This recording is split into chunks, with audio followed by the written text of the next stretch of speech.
Good morning, good afternoon, and good evening. In today's episode, we talk to my very good friend, Mr. Aaron Arnold. He'll be sharing his experience within the technical side of the film industry and his journey that led him to where he is today. The conversation starts now. Welcome to the Hobson Hour, the podcast where we explore the stories that shape our lives. Each week, your host, Justin Hobson, will sit down with a special guest and talk about the only things that really matter: family, friends, education, and the arts. So sit back and enjoy the ride here on the Hobson Hour. Can you just slate your whole name and give us that middle name too? Because I know you got just a beautiful middle name. Why don't you go ahead? Thanks, buddy. Well, this is Aaron Michael Arnold coming from beautiful Sherman Oaks, California. It was really nice today. Nice and cloudy, a little humid. Kind of felt like late summer, which is fantastic. For the listeners that are at home, whether you're in your car, in your bed, with your eyes closed, listening to our sweet voices, you're welcome. Aaron and I met at San Diego State in 2006 when we were working on the Grapes of Wrath. Grapes of Wrath, that's right. That was directed by the one and only Nick Reed, I believe, right? Nick Reed, yeah. Reed? Yeah. Nick Reed. I think it was Nick Reed. Is that his last name? I think so. I know it was Nick. I'm not going to correct you if you tell me otherwise. He was just the head of our whole department, you know. Yeah, hey, no Randy Reinholds, right? No, Nick was awesome, and he was my first director at San Diego State. But that's where I met the wonderful Aaron Arnold.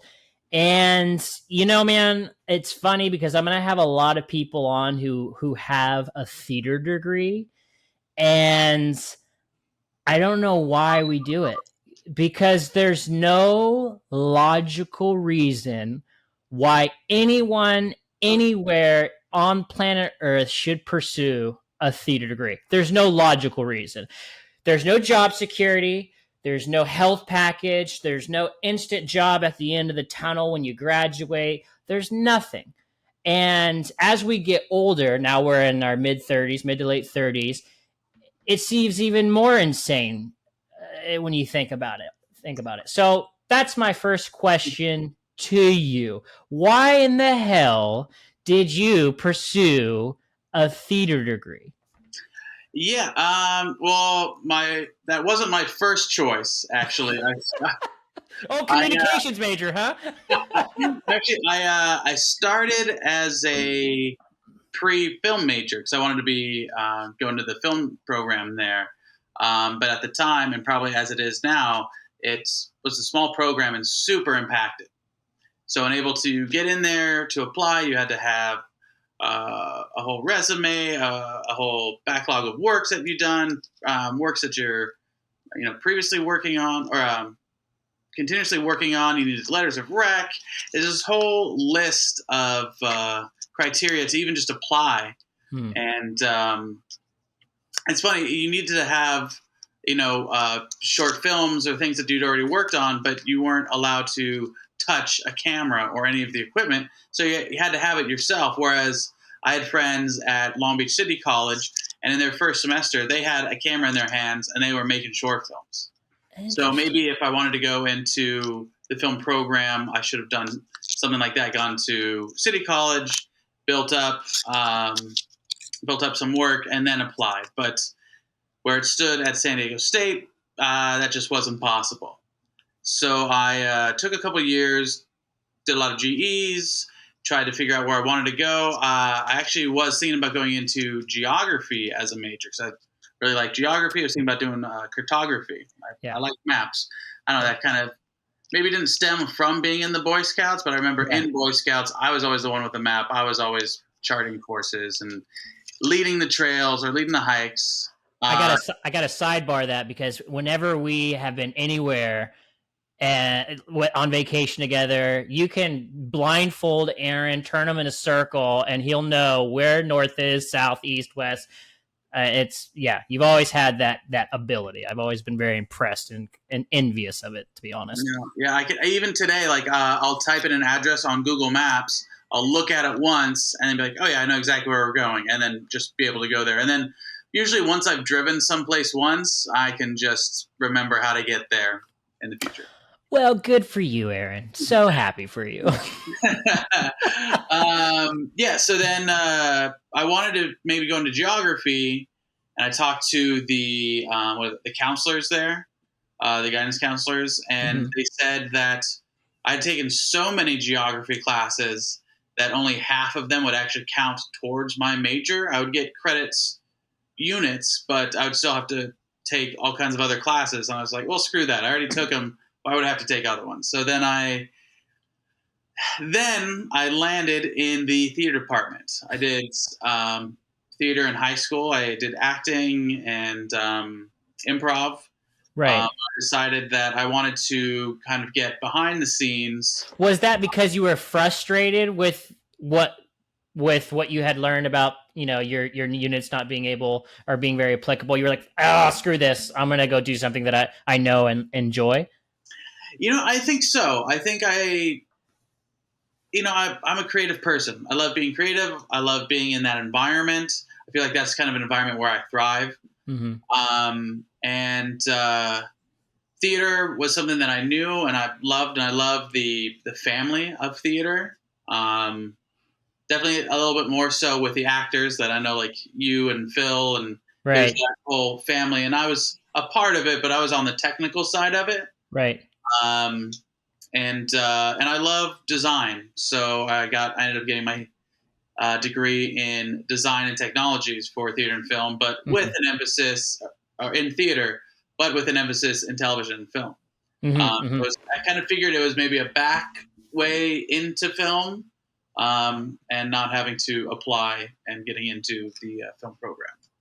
And there's a few students from San Diego State who actually kind of did that, right? They went in to do some, in various capacities within the film industry. But I keep on thinking of the guy, Andy. Was it Andy? Andy, yeah, I forgot his last name. He was getting his master's when I was getting my bachelor's, but I had a couple classes with him, and I remember one of our first years up here while we were watching Mad Men, we saw his name afterwards, and I was like, oh, that's cool. I remember, good for him. But I guess that's the difference of getting a master's and a bachelor's, is you're designing sets for Mad Men, and we were drinking gin, watching Mad Men on the couch. We are appreciating his work.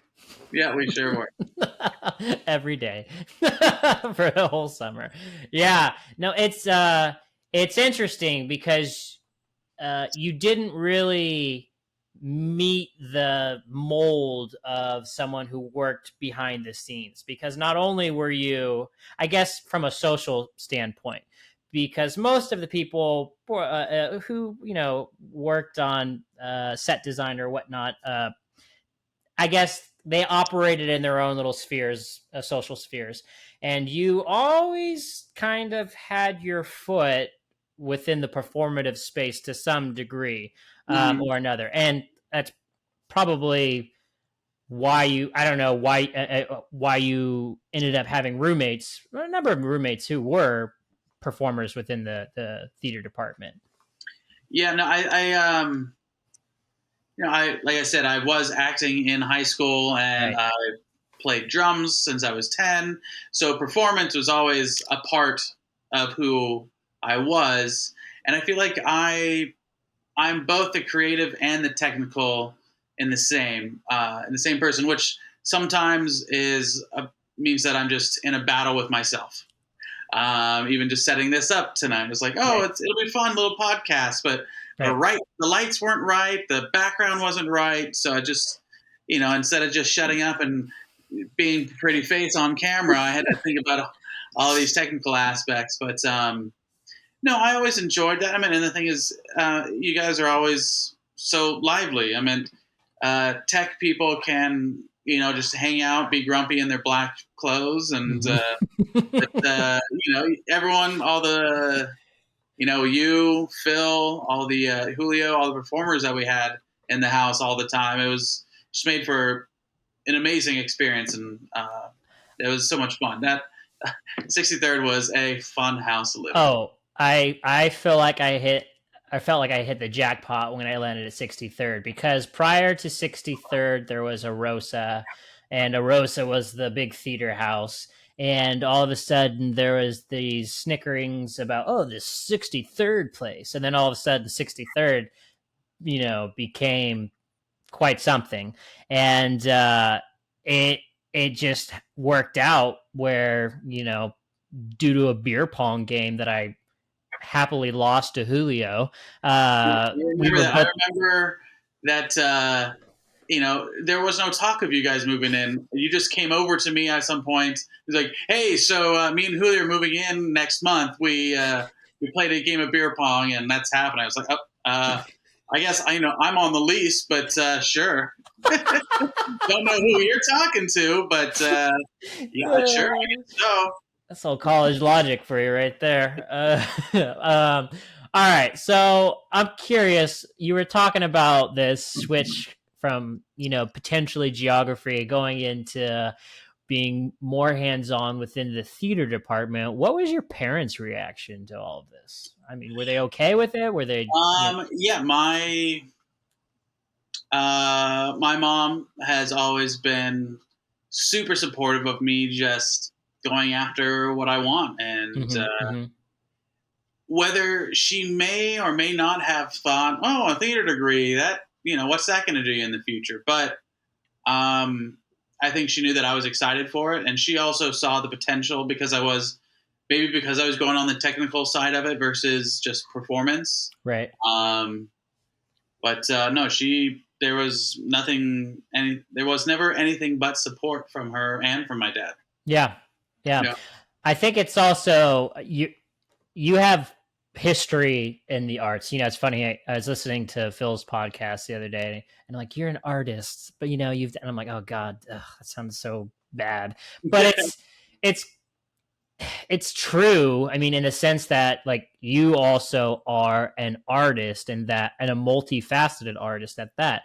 You've painted, you've worked behind the technical aspect, you've done a little bit of acting, you're a writer, and you started off, I don't know if you started acting in high school before you started playing drums, but I know you've had a strong presence as a musician for quite a while. So I'm sure your mom and your dad were like, well, he's already an artist. And I don't know if they shaped it in their minds like that, but I'm sure they were kind of like, oh, okay, well, it's not like this is brand new to us. No, I've always just been creative. And I think part of it is going into the technical side of set decoration and set building was that, I grew up with using my hands and using tools, and that's something that I always did with my dad. And that was part of the work that he does is a lot of fabrication of certain things. So I and coming back to music, and again, the support that my mom gave me.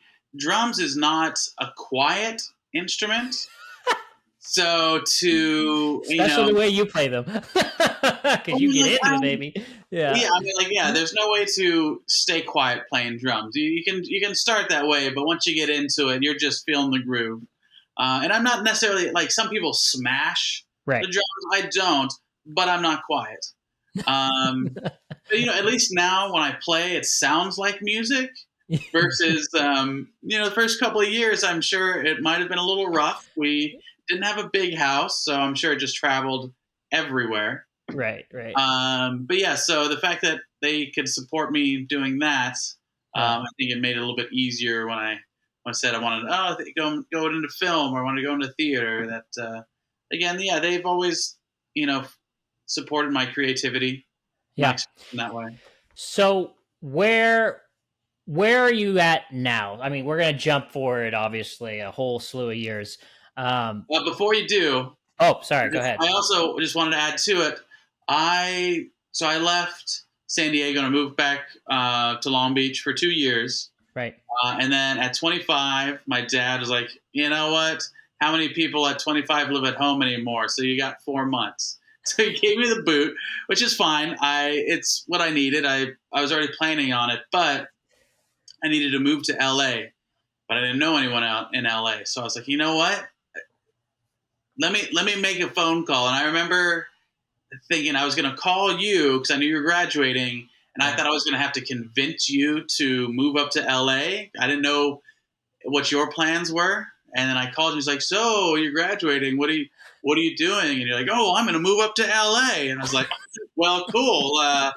Let's do it. And yeah, I remember you and Kane came up here, and I don't know if you picked me up in Long Beach. I forgot exactly yeah. what happened. But then, yeah, I remember just driving around up in the valley, and we tried to see a couple of apartments, but the company that we hired they were flaking on us. And I remember we were just driving around and we found the sign for the New Yorker apartment. Yeah. We went inside, saw the apartment, and we're like, oh, this looks great. And the managers were like, oh, you better get your application in because other people are going to apply. And 2 months later or so, yeah, we moved in here, and I'm actually still here 13 years later now. Totally. Yeah. Why did I skip over that? That is so true. I remember when we saw that place and I was like, there is no freaking way we are landing this spot. It was when we had first, no idea how it happened. Yeah. It was just one of those things. And, I feel like the manager at one point said that the prior occupants had maybe met their demise or something within the apartment. Oh, really? Oh, I don't remember that. I remember they were here for a while and then they were gone. No one moves away from the New Yorker because it's such a plush. Once you're in, it's a very nice apartment. I've been here 13 years, and I think that there are maybe 10 apartments that the occupants have been here longer than I have. Yes. Yeah. It's the perfect, cozy little spot. So, that's where we found ourselves when I finished college and when he was moving up, and we could do a whole freaking podcast on the roommates and my goodness, everyone that went through that place. And luckily, it is in the best shape it could have ever been with you and your fiance Jessica and your beautiful little kitty cats. Well, not kitty cats, but cats. No, it's a nice. You call them kitty cats. Yeah, little kitties. But it's nice now that my wife and I, we go and we visit, and it's just like, oh man, just to think of what this used to be versus what it is now. We'll just say that adult Aaron and fiance Jessica, your powers combined and created a beautiful little sanctuary there. So. Yeah, your room wasn't pink when you lived here. This was Justin's room, and it was not pink. Oh, it's a beautiful. That's true. That's true. It's a good room. It's a good room. No, I was just gonna say. Hold on, I'm doing the interview now. Let me say that no, it's actually a week from today. Jess and I are getting married. Yeah, hell yeah, we're all going to Palm Springs. Yeah, well, that's. Oh, sorry. You're right. Yeah. That's the this is our Long Beach, like our official, right? Official wedding is in a week from today. The one that we were not invited to. Got it. Yeah, for sure. Yeah, exactly. For sure. There's 9 people coming. So. Well, I'm glad I wasn't 10. Okay, I want to jump into you. Being in LA now, and man, I kind of want to ask you to give us a day in the life of someone in your role. Obviously, please define what it is your job is, and then can you just give us a normal day? Yeah, absolutely. So, I'm part of the IATSE Union Local 44 up here. Mostly I'm a set dresser, but within my classification, I can also do prop assisting. I can do greens, which is doing a lot of real plants, fake plants. I know some guys that are in greens that they had to do 10 lawns for a TV show that we're on. Yeah, and so it was a lot. It was a big football-sized field Oh my God. of grass that they all saw that they had to lay out. So right now, I'm working on Big Brother. Actually, I'm one of the only shows still filming in Los Angeles right now. So I'm super fortunate. Yeah. Most of my colleagues, most of my friends are not working. They're unemployed or on disability.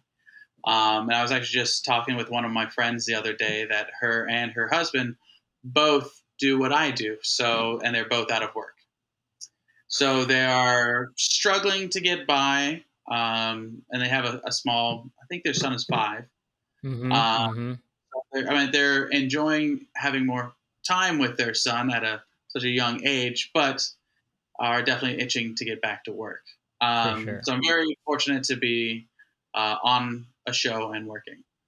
I was going to say, for those that are not paying attention to what's happening in Hollywood right now, both the actors union and the writers union are currently on strike, and this has been the first time that they've both been on strike. Since the 60s, if I'm like 70 years or something like that. something like that, and it's crazy. It's very it hasn't happened in the 21st century this way, and it is you're starting to see those headlines in the news of certain people losing their homes, and it's really putting a pinch on every facet of the industry. And I'm honestly shocked that you're still working right now. So I mean, I've had friends hit me up and be like, "Hey, so how you holding up?" I was like, "Well, actually, right.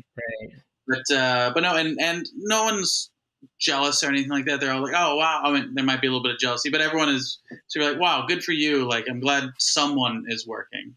Yeah. So back to your question. So I normally do set dressing, but on this one I'm doing props assistance because we do the competitions for Big Brother, and anything that an actor might touch is considered a prop. And since we do the competitions, they touch everything. We're props assistants. When is this going to air? Okay, you know what? Monday. My show will air before the podcast, so I can tell you what we're doing. As long as this doesn't air before Wednesday or Sunday. Monday. But we could delay if necessary. Yeah, because God darn it, I love you. You know, why not have that job very long, huh? The Hobson podcast, ruining careers. So we're doing. So right now, what we're doing is part of the challenge is this one that we're having. Construction is building a wall. Paint's coming in and painting it, and then we've rented some set dressing. It's supposed to be like a record store, so we got a bunch of records, little counter, and then we got a bunch of musical instruments. And what my crew is doing is we are turning those instruments into puns. So what I did today is I took a little child's xylophone and then an old school phone with a cord, and I deconstructed the phone and put it onto the xylophone, so it's a xylophone. This is thrilling Hollywood stuff right here. Hey, it pays the bills. Yeah, so one guy. I took a bugle and like a fake decorative seagull, and cut it into pieces, and then glued it to the bugle to make a seagull. I love it. This year. I freaking love it, man. So like tuba toothpaste. So we got like a little coming out of a tuba. We've got drumbrella. So instead of cymbals, they're umbrellas. Right. So are you spending any time on active sets, or is this all done behind the scenes? No, this is definitely different than every other show that I've been on because it's a reality show with contestants. There's not supposed to be any interaction between anyone that's not in the house, Big Brother house. So all of this is, we'll get this all ready all week, dress it into a set, build their little booths that they'll stand in.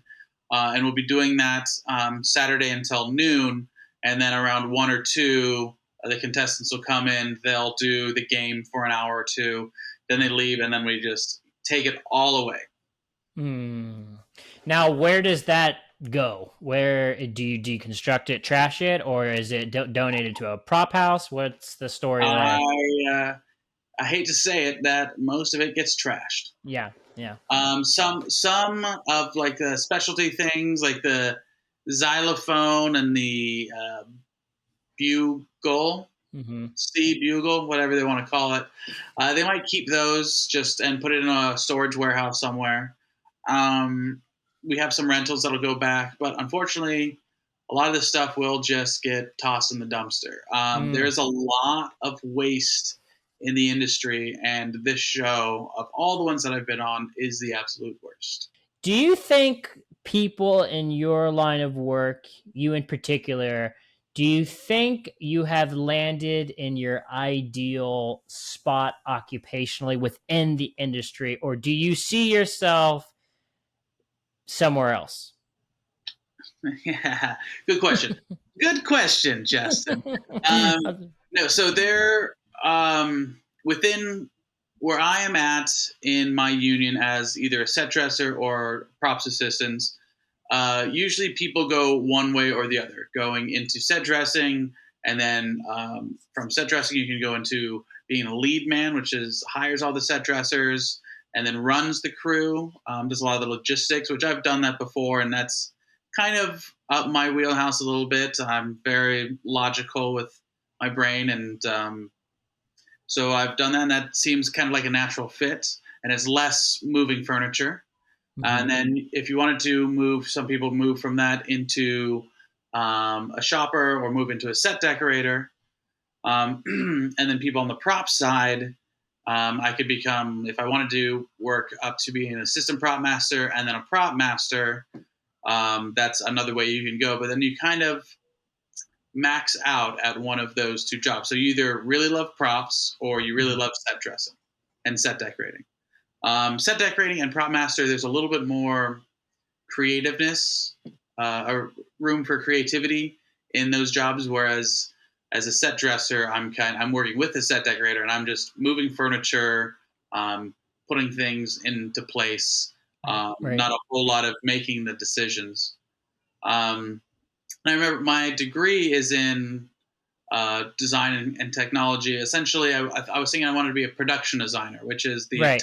When you start out a project, it's usually the director, the producer, and the production designer. And then they kind of create the world that this project is going to be in. And that's what I thought I wanted to do until I was doing really cheap non-union projects and realized that was way too much work and so much stress. And that's not what I wanted to do. Now, I wish I didn't feel that way. It just happened to be the crews and the projects that I was working on. Right. Because if I was a production designer on larger shows, union shows, then there's a lot more creativity to it. Usually you get budgets, you get the money, you get the manpower, which is a lot of the things that I was struggling with on the non-union side of just being told, no, you can't do that. No, you can't do that. If you want to do that, you got to do it yourself. No, you can't have a crew. So it kind of unfortunately steered me away from that early on, and would have been different to see where I would be right now in my career if I'd kept doing that. But I feel like it's almost at this point too late for me to kind of start over doing that. Right. I could if I wanted to, but it's hard to walk away from a good union job that I have now. Yeah, it's kind of like the financial handcuffs, so to speak. But it's interesting because talking about your experience in college, how you have that personal battle going on where, you creatively have this side to you. I apologize for the listener if you hear my son crying in the background. For the single listener, for the got 29 of them. But and so you have that creative side battling that logic, the more logistical side. So it was kind of interesting to see. I was interested in see where you landed with that, and for more times than not, I think that most people have that similar answers, especially as we get older. It's like, well, yeah, I mean, now I have all of these financial responsibilities. I mean, you've got a daughter, you're getting married, I mean, yeah. If this was 10 years ago, it might be a different story. Yeah. Right. Well, yeah. Yeah. I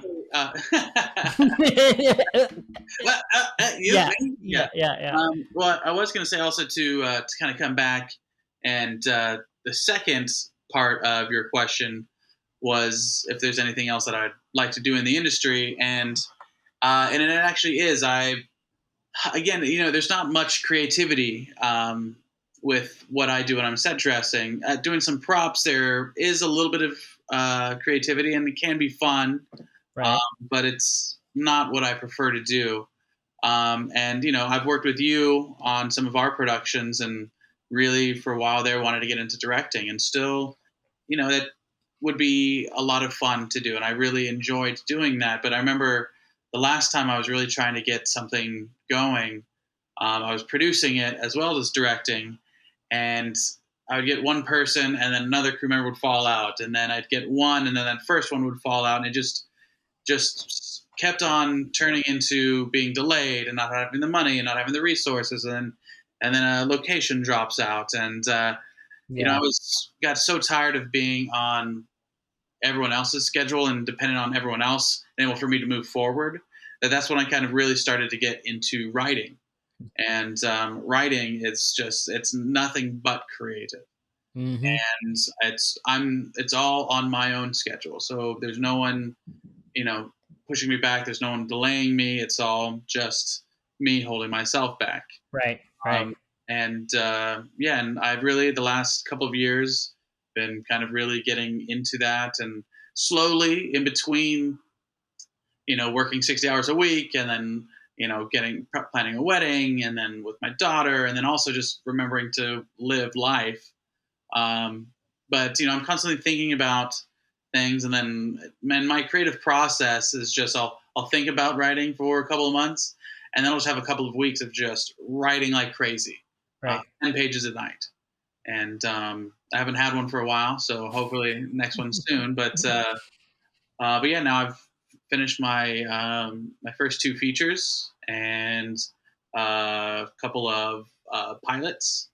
Don't know what to do with them just yet, but and let's not downplay the writing 2 features. If anyone has ever written anything that's listening to this, it's 110 to 120 pages for a feature, and it is, dude, I've done one, and it is so freaking hard. I mean, and I think that works out great for you because, again, you have that good balance of figuring out logistical situations that are happening within story and marrying it with believable characters spewing believable dialogue. I mean, it's you can be one of those writers that are really good at writing action for your scenes, and I kind of think that's where I fall. But then to also be able to do that and write dialogue that is somewhat believable, it's a very hard thing. And to do it with 2 features and some pilots, man, hats off to you on that, dude. The action is definitely easier for me to write, and that's why I tend to start writing in almost short story form, or just kind of break it down, like this is what happens, this is what happens, this is what happens, and then I'll go and I'll fill it in, and then dialogue is usually one of the last things to come in, and then I have to go over it so many times. That's the slow, daunting part for me. But the first one that I wrote was a comedy, and that one was still not easy. But then the second one, and I haven't sent it to you, I don't think, is my World War II drama. It's 150 pages. There's 4 languages, and there's about 100 characters. Sounds pretty. So it's like what, 10 days to write that or what? Yeah. So Yeah. that was one that I started. I came up with an idea for it our last year in college. Yeah, I was 23 years old, and then I finished it at 37. I'm getting a text from the wife now saying almost done. It's bathing night here at the Oh, Hobson Nguyen house. yeah. But I do want to ask you if you forgive me for cutting short here, No. but dude, we have so many stories just in LA alone on those non-union sets with Hmm. certain people that we remember. And I can't even imagine the truckload of stories that you've piled on after my stint with you. I'm sure it's numberless. But do you have anything that sticks out quickly in your mind of a story that happened to you on set that affected you in such a way that you would feel inspired to share it now? You know what? You're right. There are so many stories, but one just popped in my head, and you were actually there for it. I don't know if you remember this. We were up at Hummingbird Ranch. It was for a Lifetime movie, and it was for like a scene and like the big uh, climax at the end of the movie. Do you remember we had to build a shack, a wooden shack? Yes. Yeah. So Yes. I remember, this is again non-union. You don't have money, you don't have time, you don't have people. But I found in the budget to bring on you, and then I forgot what Brandon.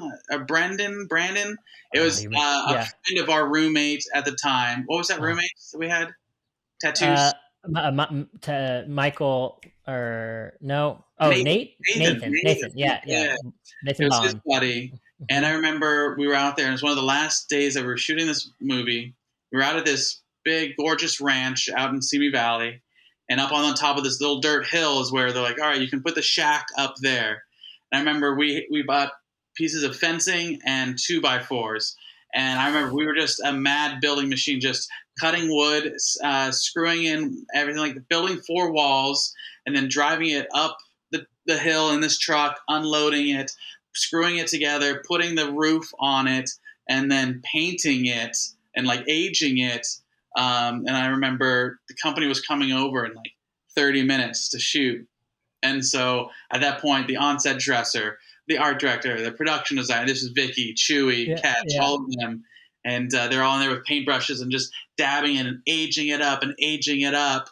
And by the time company came over, things were still wet. But I remember that everyone was just floored by it. They're like, "You guys just did this?" They're like, "There was nothing here this morning."